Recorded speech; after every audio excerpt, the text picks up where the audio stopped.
ನಮಸ್ಕಾರ ವೀಕ್ಷಕರೇ, ನಮ್ಮ ಯೂಟ್ಯೂಬ್ ಚಾನಲ್ಗೆ ನಿಮ್ಮೆಲ್ಲರಿಗೂ ಆತ್ಮೀಯವಾದ ಸ್ವಾಗತ.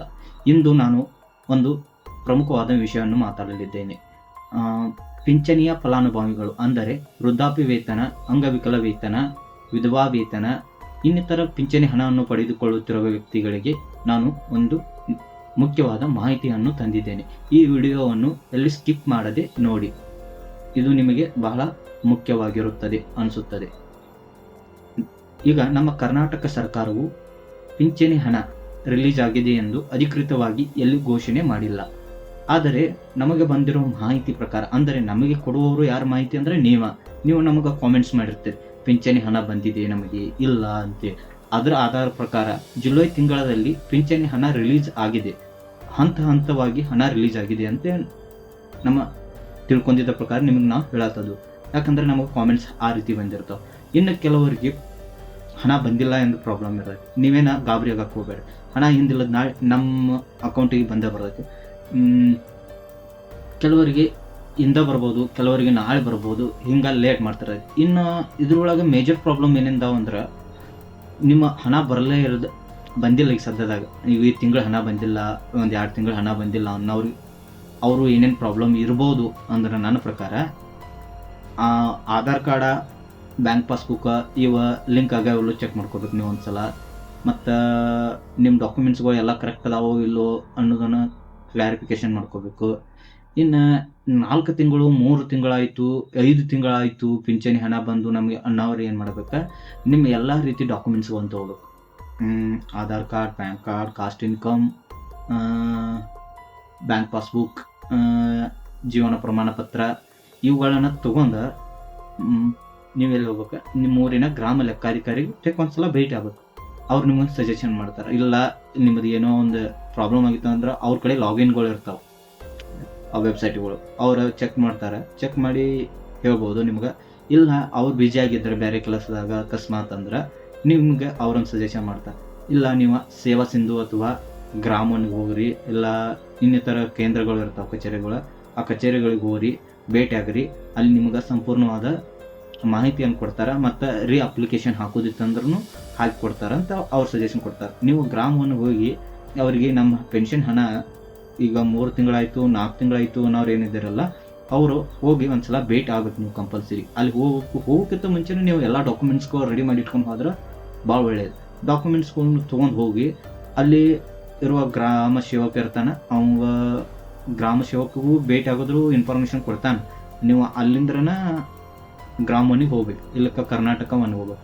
ಇಂಥ ಏನು ಪ್ರಾಬ್ಲಮ್ ಆಗೈತೆ ಅನ್ನೋದು ಕ್ಲಿಯರ್ ಆಗಿ ಅವ್ರಿಗೆ ಹೇಳಬೇಕು. ಅವ್ರಿದ್ದಾರೆ ನಿಮ್ಗೊಂದು ಸಜೆಷನ್ ಮಾಡ್ತಾರೆ. ಏನಂತೇಳಿ, ಸರ ನಿಮ್ದು ಇಂಥ ಡಾಕ್ಯುಮೆಂಟ್ಸ ಹಿಂಗೆ ಪ್ರಾಬ್ಲಮ್ ಆಗಿತ್ತು ರೀ, ಅದ್ರ ಸಲುವಾಗಿ ನಿಮ್ಮ ಪಿಂಚಣಿ ಹಣ ನಿಂತಿದೆ. ಆ ಡಾಕ್ಯುಮೆಂಟ್ಸ್ ನಿಂತಿದೆ. ನನ್ನ ಮೇಜರ್ ಪ್ರಾಬ್ಲಮ್ಗಳು ಇದ್ರೊಳಗ ಎಲ್ಲೆಲ್ಲಾಗ ಅಂದ್ರೆ, ಒಂದು ಈಗ ತೀರಿಕೊಂಡಿರ್ತಾರೆ, ಅಥವಾ ನಿಮ್ಗೆ ಈಗ ಕಾಮನ್ ಭಾಷೆದಾಗ ಹೇಳೋದು ಆತಂದ್ರೆ ಸತ್ತಿರ್ತಾರೆ, ಅವ್ರ ಅಕೌಂಟಿಗೆ ಹಂಗೆ ಪಿಂಚಣಿ ಹಣ ಹೋಗ್ತಿರ್ತೈತಿ. ಅಂಥವ್ರು ಇರ್ತಾವೆ, ಅವುಗಳನ್ನು ತೆಗ್ದಿರ್ತಾರೆ.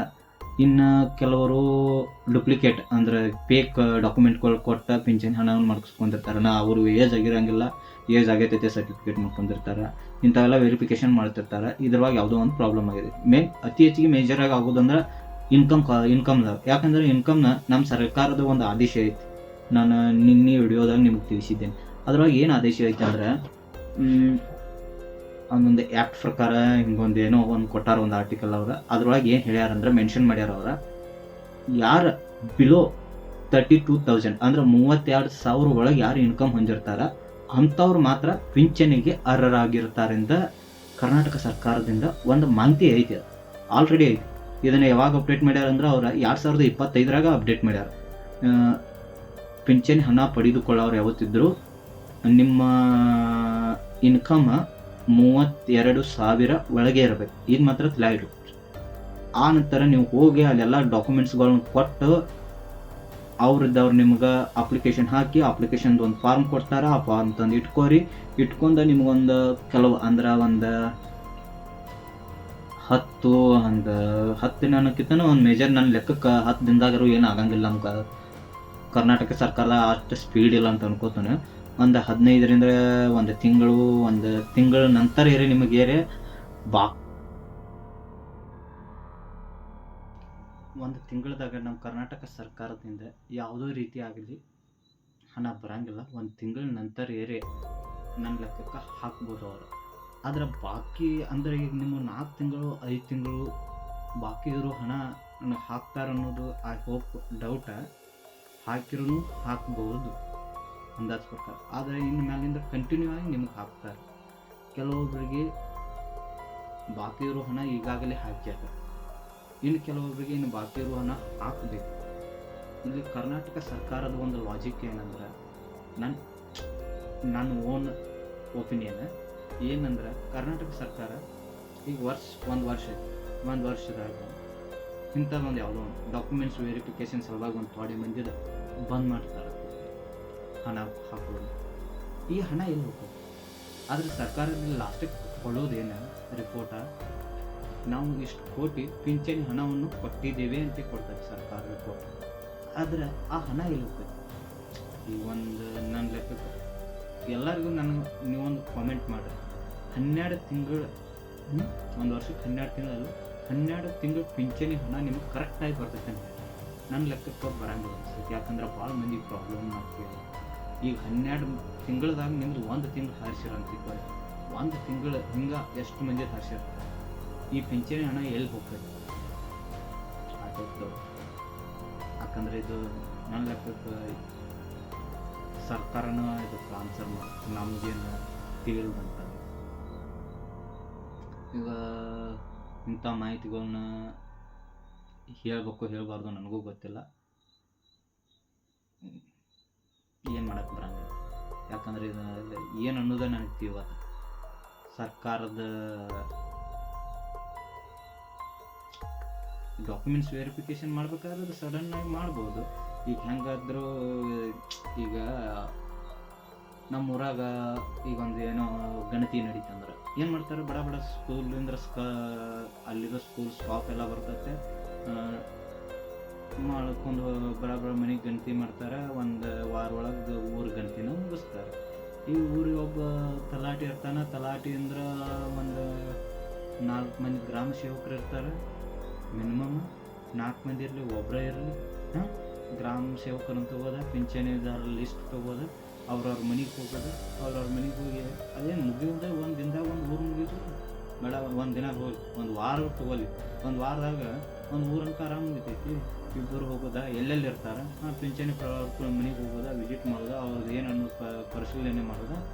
ಈಗ ಥೋಡೆ ಮಂದಿದ ಮೆಡಿಕಲ್ ಇರ್ತಾವೆ, ಅವ್ರ ಮೆಡಿಕಲ್ ನೀವು ಹಿಂಗೆ ಹೋಗಿ ಹಿಂಗೆ ಮಾಡಿಸ್ಕೊಂಬಂದ್ರೆ ನೀವು ಹಾಸ್ಪಿಟಲ್ಗೆ ಹೋಗಿ ಡಾಕ್ಟರ್ ಚೆಕಪ್ ಮಾಡಿಸ್ಕೊಂಡು ನಿಮ್ಗೆ ಬಂದರೆ ನಿಮ್ಗೆ ಅಮೌಂಟ್ ಬರ್ತೈತೆ ರೀ ಅಂತ ಅವ್ರಿಗೆ ಒಂದು ರಿಪೋರ್ಟ್ ಕೊಟ್ಟು ಬಂದ್ರೆ ಈಜಿ ಆಗ್ತೈತಿ. ಸರ್ಕಾರಕ್ಕೂ ಒಂದು ಒಳ್ಳೆ ಮಾಹಿತಿ ನನ್ನ ಕಡೆಯಿಂದ. ಯಾಕಂದರೆ ಇದು ಡಿಲೇ ಭಾಳ ಆಗತೈತಿ. ಈಗ 5-6 ತಿಂಗಳಂತೂ ನಮ್ಮ ಹಿರಿಯರಿಗೆ ಪಾಪ ಅವರ ಈ ವಯಸ್ಸಾಗ ದುಡ್ಕೊಂಡು ತಿನ್ನೋ ಆಗೋದಿಲ್ಲ.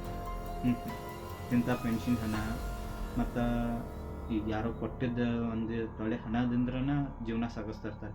ಯಾಕಂದ್ರೆ ನನಗೆ ಕಾಮೆಂಟ್ಸ್ ಮಾಡೋರೆಲ್ಲ 70 ವಯಸ್ಸದವರು ಹಿಂಗೆ ಕಾಮೆಂಟ್ಸ್ ಮಾಡ್ತಿರ್ತಾರೆ. ಅವ್ರದ್ದು ಪರಿಸ್ಥಿತಿ ನಮ್ಮ ಸರ್ಕಾರ ಅರ್ಥ ಮಾಡ್ಕೋಬೇಕು. ಯಾಕಂದರೆ ಈಗ ನಾವು ಸಡನ್ನಾಗಿ 70 ವಯಸ್ಸದವ್ಗೆ ಹೋಗಿ ಒಂದು ಶುಗರ್ ಇರುತ್ತೆ, BP ಇರುತ್ತೆ, ಇನ್ನಿತರ ಕಾಯಿಲೆಗಳು ಇರ್ತವೆ. ಅವ್ರಿಗೆ ತಿಂಗಳಿಗೆ ಹಣ ಅಂದ್ರೆ ಕಮ್ಮಿ ಅಂದ್ರೆ ನನ್ನ ಲೆಕ್ಕಕ್ಕೆ 1,000 ರೂಪಾಯಿ ಬೇಕು. ಈಗ ಶುಗರ್ ಟ್ಯಾಬ್ಲೆಟು, BP ಟ್ಯಾಬ್ಲೆಟು ಅವು ತಗೋತಾನೆ. ಇದನ್ನು ಪಿಂಚಣಿ ಹಣ ಇನ್ನೂ ಜಾಸ್ತಿನೂ ಮಾಡ್ಬೇಕು. ಅವರು ಈಗಾಗಲೇ ಹರಿದಾಡ್ತಿರೋದೇ ನ್ಯೂಸ್ 10-15% ಪಿಂಚಣಿ ಹಣ ಜಾಸ್ತಿ ಮಾಡ್ತಾರೆ. ಆದ್ರೆ ನನ್ನ ಪ್ರಕಾರ ಇನ್ನೂ ಜಾಸ್ತಿ ಆಗ್ಬೇಕಾಗುತ್ತೆ. ಯಾಕಂದ್ರೆ ಈಗ ಒಂದು ಮೆಡಿಸಿನ್ ತೊಗೋಕ್ಕಾದ್ರೆ ಮೆಡಿಸಿನ್ ಮಿನಿಮಮ್ ರೇಟ್ಗಳು ಅದಾವ್ರಿ. ಈಗ ಶುಗರ್ದು ತೊಗೋಕ್ಕಾದ್ರೆ ಈಗ ನಮ್ಮ ಅಜ್ಜಿಗೇನೋ ತಗೋತೀವಿ ಶುಗರ್ದು ಮಿನಿಮಮ್ ಅವ್ರಿಗೂ 350 ಹಿಂಗೈತೆ ಒಂದು ಪಾಕೆಟ್ ರೇಟ್. ಒಂದು ಪಾಕೆಟ್ನಾಗ ಎಷ್ಟು ಇರ್ತಾವೆ 20 ಟ್ಯಾಬ್ಲೆಟ್ಸ್ ಸೇಮ್ ಅವ್ರ ಶುಗರ್ ಡಿಪೆಂಡ್ಸ್ ಆನ್ ಅವ್ರ ಶುಗರ್ ಮೇಲೆ, ಶುಗರ್ ಲೆವೆಲ್ ಎಷ್ಟೈತೆ ಇರ್ತೈತೆ ಆ ಸೇಮ್ ಅವರು ಡಾಕ್ಟರ್ಗಳು ಟ್ಯಾಬ್ಲೆಟನ್ನು ಕೊಡ್ತಿರ್ತಾರೆ. ಹಿಂಗೆ ನೋಡ್ರಿ, ಇದು ಪಿಂಚಣಿ ಹಣನೂ ಅವ್ರಿಗೂ ಎದಕ್ಕೂ ಹತ್ತಂಗಿಲ್ಲ. ಆದರೆ ಒಂದು ಜೀವನ ಸಾಗಿಸಕ್ಕೆ ಬರೋಬ್ಬರಿ ಒಂದು ಸ್ವಲ್ಪ ಜಾಸ್ತಿ ಕೊಡ್ಬೇಕನ್ನ ನನ್ನ ಲೆಕ್ಕಕ್ಕೆ. ಸರ್ಕಾರ ಇದನ್ನು ಅರ್ಥ ಮಾಡ್ಕೊಂಡು ಇಲ್ಲಿ ಒಂದು ಸ್ವಲ್ಪ ಜಾಸ್ತಿ ಮಾಡ್ತಾರೆ ಅಂದ್ಕೋತೀನಿ. ನಿಮಗೇನಾದರೂ ಈ ಮಾಹಿತಿ ಇಷ್ಟ ಆಗಿದ್ದರೆ ನಮ್ಮ ಯೂಟ್ಯೂಬ್ ಚಾನಲನ್ನು ಸಬ್ಸ್ಕ್ರೈಬ್ ಮಾಡಿರಿ. ಮತ್ತು ಆಗ ಈ